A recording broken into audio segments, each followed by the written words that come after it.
Okay, so we were sitting around and we were talking about the Flashpoint Paradox movie, which will be coming out on the 30th, and it's up a pre-order, and then some people have early access to it depending on where you pre-ordered it from. I know Voodoo, Amazon, a few other places get theirs this weekend, but certain comic shops who are offering the pre-orders for it, you got yours this Monday. But the Flashpoint Paradox is probably, if not my favorite animated feature from the DCU. It's compelling, it's good. It literally starts at a point where Barry Allen, who was the Flash as opposed to the Justice League's Wally West, which I don't have a problem with. I find Barry to be more intelligent than Wally is. Wally's a bit goofy for my taste at times.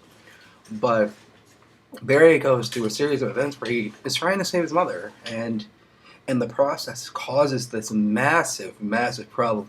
Now, if you read the Flashpoint books, to which I thoroughly, thoroughly suggest you doing, because they're going to make a lot of references in a brief, brief moment.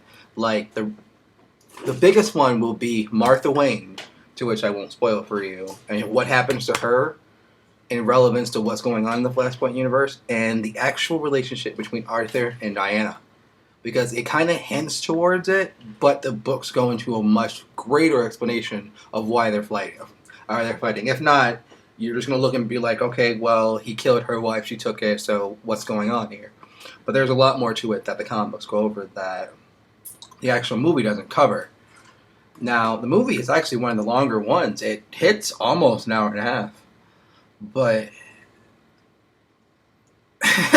there's so much I want to say, but trying to keep it spoiler free, you have to be kind of wary. Batman is amazing. I love seeing him shooting guns, and at the point where I thought he was going to kill Harley, it was great. Professor Zoom is in here. He has a very, very specific role. You will see characters like Grifter and then coming in. My biggest thing is that it looks like this is going to redo the animated universe. And by that I mean, the Flashpoint, if you didn't read the comics, the New 52 got reset up by Flashpoint changing the time stream. And by the change, when it came back through, when Wally... I keep wanting to call this guy Wally. When Barry got back to his original time after correcting his mistake, he was in a familiar universe, but it wasn't his universe. There were some slight tweaks and changes, and that was the launch of the New 52. And the New 52 was when DC decided to relaunch all of their books, starting at issue number 1. And it was an amazing way of going about it. Personally, I really would have liked to have seen a Flashpoint universe book keep going, because Batman and the Joker, when you read the books, come back and comment, but you'll see who is who and what's going on there. It's amazing. Like, it's amazing. Just please read the books before you watch the movie, because it's about 3 seconds when it happens, and you're not going to understand it. But if you do, you're going to get it and be like, okay, I remember that book, and it was really, really good and in-depth.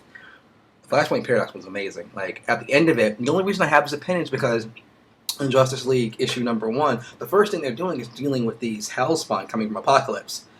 And at the end of the movie, you see Barry in a costume reminiscent of the New 52, as well as you see Bruce's costume change. Now, they don't override and come out and say, hey, this is New 52, but they kind of hint at it. But after the credits, you see the scene where all these hellspawn are coming in, and literally that is the first issue of the Justice League from the New 52. So I'm pretty pumped. It looks really, really good. And I'm really curious to hear what you all have to say, because it seems amazing. But hey, thank you for listening. Personally, I think it's a 10 out of 10. I've never had... I own everything from Superman Doomsday down to The Dark Knight Returns Part 1 and Part 2.